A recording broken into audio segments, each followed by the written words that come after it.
I'm Mira Steuer, and this is an original monologue.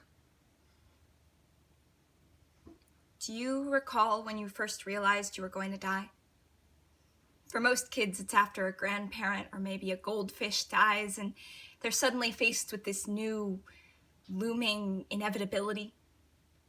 But then it goes away. It fades into the background and gets replaced by different, more imminent fears. It didn't for me. I was 10.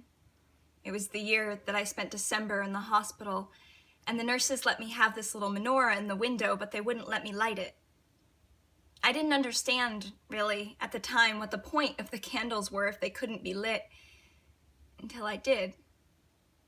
I was lying there, shivering under 3 extra blankets that Dad brought me from home with my copy of Romeo and Juliet sitting there next to me, but I was on that medication that made me too dizzy to read, so I just kind of lay there, staring at that redundant little menorah in the window, and I realized I was gonna die. Not in a romantic way like Juliet or an exciting way like Mercutio, but just with this unsatisfying little fizzle of knowing that all I would ever be was a lesson in empathy for my family. Do you know what it feels like to realize that you'll never matter? That you'll never finish a novel or fall in love or travel the world? Do you know what it feels like to know that you don't have the luxury of wasted time, to be able to list every single thing your brothers take for granted and know you can't have any of it?